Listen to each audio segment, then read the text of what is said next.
Good to see everybody as always. Steve, thanks for inviting me back so soon. I must be behaving myself and staying out of purgatory, as we Catholics like to say. That's good. So I'm sure you've heard from Sat and Clayton how excited they are to be in game week and get to Saturday. I share that excitement. We're all ready to see some different colored jerseys.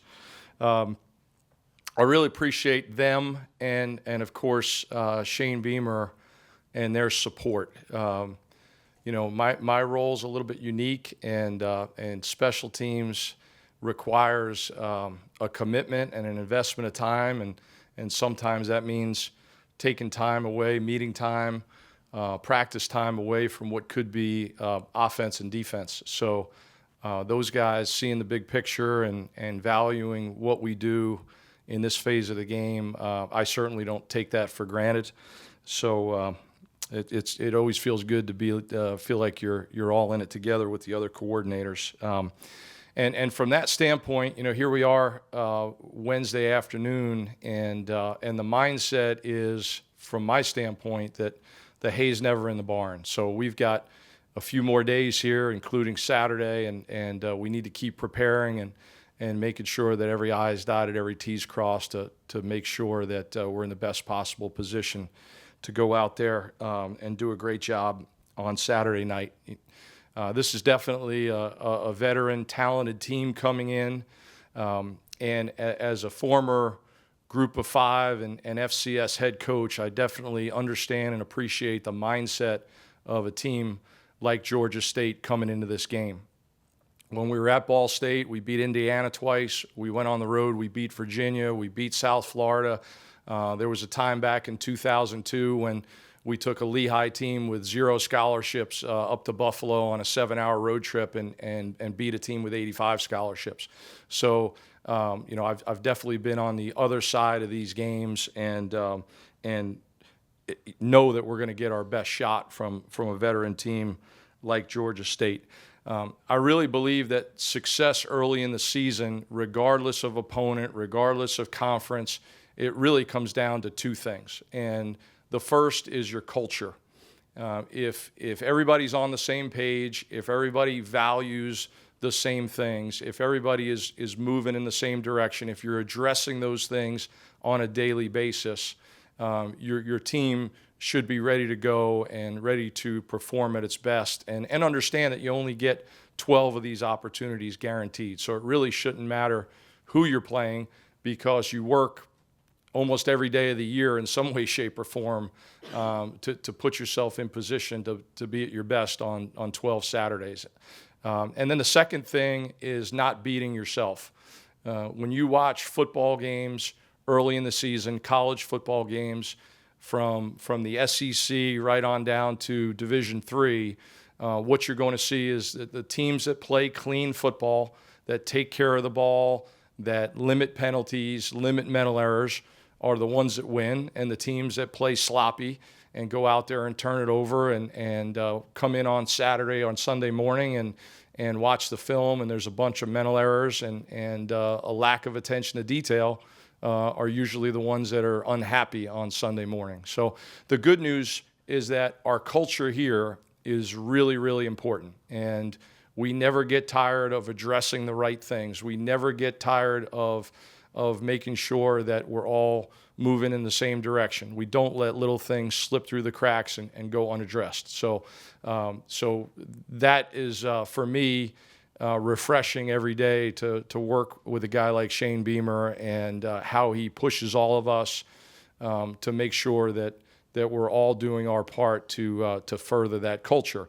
And then in terms of not beating yourself, that's where the time in meetings and the time on the practice field and the attention to detail and addressing all the little things that could come up situationally, that's where that stuff really pays off. And as we all know, those situations get magnified in the kicking game. So as we get close to the first game, if I'm in that mindset of focus and not taking my foot off the gas. It's with good reason, because I've been doing this long enough to know the things that can happen in these early games and how you want to be on the good side of those things that happen. So that being said, I'll open it up for questions. I'm sure you have some things on your mind relative to us and to Georgia State.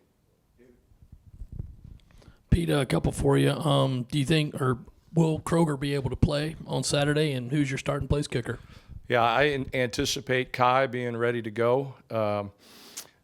Kai's a history major, so you can imagine how much fun I have with him talking about history. So I told him a short time ago, I told him the story of the USS Yorktown in the Coral Sea, and how the Japanese thought they had knocked the Yorktown out for months.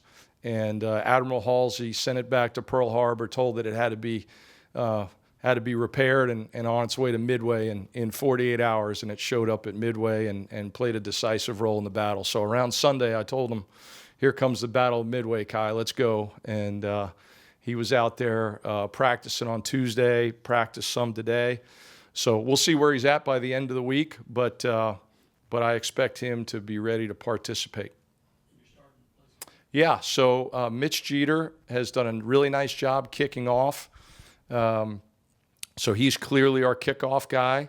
And then we'll make a decision here later in the week about the field goal situation relative to field goal kicker, relative to holder. But I expect a lot of our guys to play in this game. And as I've told you guys before, I am not opposed to making moves week to week, situationally in game. We've got 4 guys that can hold right now that I feel really, really confident in. We've got 3 guys that can punt. We've got 2 guys that can kick off and kick field goals. So I feel really good about our group, our depth. A lot of these guys have played in games before.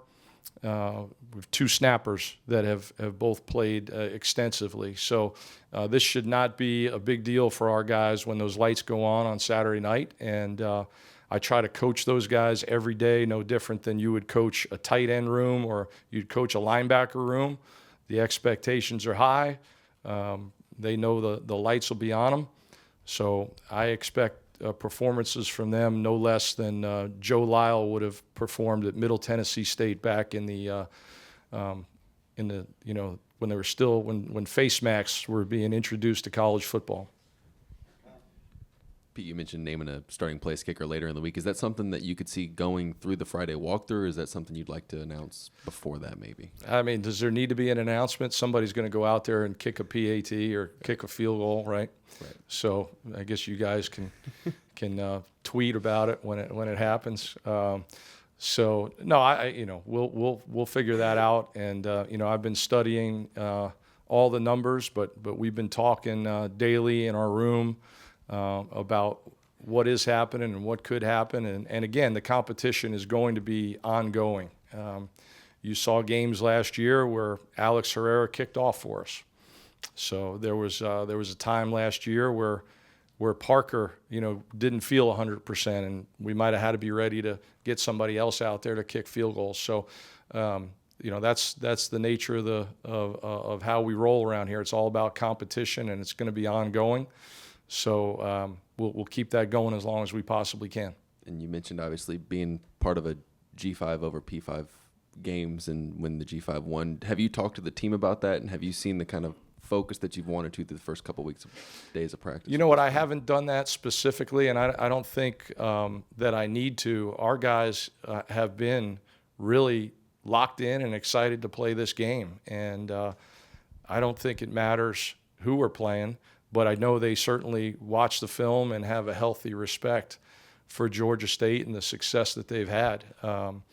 So our guys know this isn't Eastern Illinois rolling in here. This is a team coming in here that has won these games before, has won meaningful games in their own conference, has won bowl games, and they're going to be ready to go with a veteran team that's been there, done that, and ready to perform at a high level. So if you bring your A game, if everybody is focused and doesn't get distracted by by lights and videos and music and that kind of thing, which is all wonderful. But let's stay focused on the game, and we take care of that, and the rest of it will take care of itself.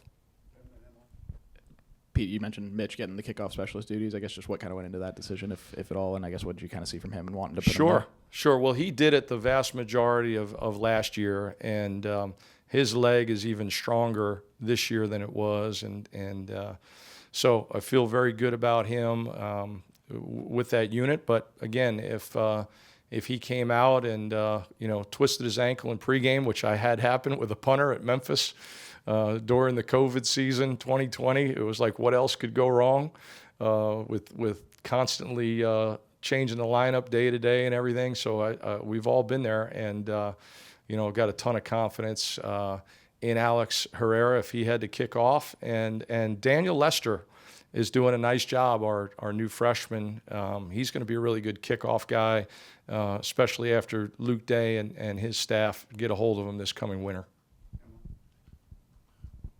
Hey, Pete, Clayton was just talking about you guys as a coaching staff trying to kind of have a chip on your shoulders and feeling like you have something to prove this year. What is the mindset of, the coaching room right now? And, how are you guys coming into this first game? Yeah, well, I really love the guys I get to work with every day. And we're all so different. We all have different personalities, and we all have our quirks, of course. But it's a great group of guys. And, when you look at our staff, a lot of us are guys that came up from the smaller school ranks. Clayton spent time, obviously, at Western Kentucky, but at UConn. And, of course, my career at the FCS and Group of 5 level, and I coached Division III football early in my career. Sat was an FCS coach. Jimmy Lindsay coached at Furman, and Stepp went to Furman. And so, you look at our staff, Greg Atkins at Marshall all those years as a player and as a coach. And so when you have guys like that, I think there's a mindset every day that you're grateful to be here, and you don't take it for granted that you're here. You don't get spoiled, and you don't feel entitled. You don't think you should roll into work and be on a cruise ship every day. When you get a meal provided, you're thankful to get that meal. You're not saying this meal isn't good enough. No, you're grateful to get that meal. And I think that trickles down to the kids, because if the coaches are grateful and appreciative and humble and show that they're a team and a unified front, then you're more likely to get that out of the players, because I really believe that the players feed off the coaches. Clayton coached special teams for a long time in some way, shape, or form. So he knows, what I'm dealing with every day. And so if he starts off a defensive meeting by talking about how important special teams is, he knows he can make a big difference with that. A couple things for you. I think you mentioned last week that Marshawn Lloyd was going to have some special teams roles. What are they, and how do you balance that with him coming off the injury, and of course Christian being injured, and also who are a couple of the kind of special teams guys who we're going to see feature on a lot of the different groups? There's always a couple of those kind of special teams standouts who are doing everything. Sure. Well, Marshawn is healthy. He will contribute on special teams Saturday, and I'm not going to get into specifics, what unit and where, but he's going to be out there. He's on the depth on a few units, and he looks great. The first day he was back out there, whatever day it was, I was like, "You got fresh legs, man. You look great." And he's excited. He knows that he's got to step up and start to make a meaningful contribution on special teams. And there's a number of other guys in that very same position that they may have played some on offense and defense last year. They may have pretty big roles on offense and defense, but they know they have to be great special teams players for us, for this team to have the kind of success that it wants to have. I will say this, we've got a great freshman class. And one thing that you are going to see on Saturday night is you're going to see some of our true freshmen out there playing on special teams. And it's not because we don't have anybody else. It's because they've earned it. We got some ballers in that freshman class. And I stand up here in front of you today, and I have total confidence in some of these guys to go out there and cut it loose because they're just wired that way. And they're engaged in my meetings. They're answering questions in my meetings. And they go out there and they can take what we've covered in the meeting and apply it on the field. And I just sit back and I'm like, this is awesome because this is what you want, right? These guys are hungry. And I mean, shoot, Nick Emamori gave a mini lecture on D-Day in one of my meetings the other day. He knew it was American, British, and Canadian forces, and that France was occupied by the Germans. Right there, he got himself on a unit.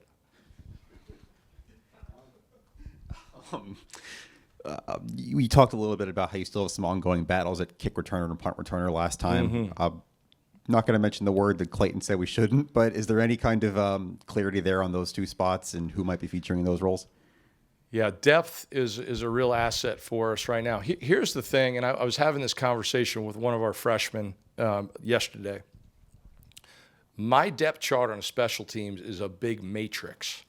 It's always evolving and it's changing every day. And it's not because simply one guy is better than the other and you're making that move. It's because there's a lot that goes into it. This guy's playing more on defense. So even though I'd like to use him here, I got to make him a backup because I'm worried that he's going to play 70 snaps at linebacker. All of those type of things. So it's an evolving depth chart that takes into account a lot of other factors. And so having multiple guys that you can turn to and rely on at returner among other spots is really, really critical. And getting guys like Marshawn back into the lineup and the roles that they play wherever they fit in on these units is really critical in the short term and the long term. Pete, what have you seen from Georgia State in terms of the film you've been able to break down, and what goes into building? What are some of the finer points of maybe building a special teams game plan to introduce it to people? Yeah, well, first of all, I think their talent level, they're guys that can run and hit and just explosive football players is very good. The fact that they've been in so many meaningful games is very good. They hired a full-time special teams coordinator, so that is a message that they're ramping up the importance of it, and they see that maybe they can take the next step forward as a program, having somebody totally dedicated to that. So I've watched all of their film from last year and some previous years, and I've also gone back and studied this special teams coordinator and his background, because one would think he's going to come in and maybe be able to tweak some things, even though they're a very established program. The key guy for them is this Michael Hayes, 39, who many are saying will be an all-conference type player in their league, and he's a very good punter. He angle punts, he rugby punts. He's a very good kickoff guy, and he may be their field goal kicker as well, it sounds like. So they've also got some other potential field goal kickers. Their snapper's back. They've got a couple different holders that they use. So it sounds like they've got multiple options in their specialist positions. But the key guy is this guy, Michael Hayes. And has anybody ever seen Dr. Strangelove, Peter Sellers? Okay, we have at least one member of our media. All right, that's a good homework assignment for you guys. Well, Peter Sellers plays like 5 different roles in the movie, okay? So you guys can do some studying on that. I've heard of that movie, but I haven't watched it. It's like mid-'60s, black and white, Cold War stuff. Okay. U.S., Russia, all that. You've got my interest with that then. Okay, good.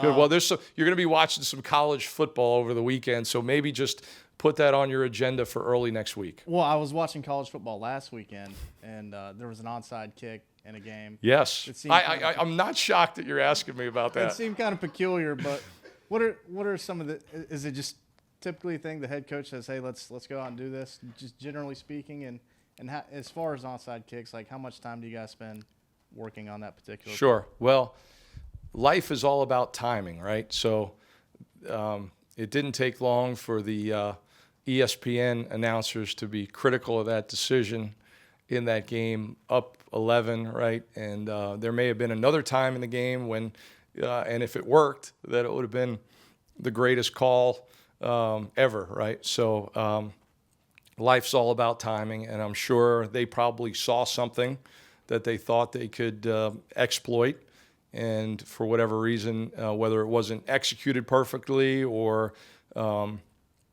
Northwestern just did a fabulous job defending it, it didn't work out. But it was a huge turning point in that game, and watching both teams, some people say, well, momentum's not a real thing. Momentum was a real thing in that game, because after that play, you didn't know one team was up 11 and another was down 11. It seemed like that took a lot of the wind out of Nebraska's sails in that game. Just as far as how much you guys work on it. Well, so we are always working on exotic stuff, right?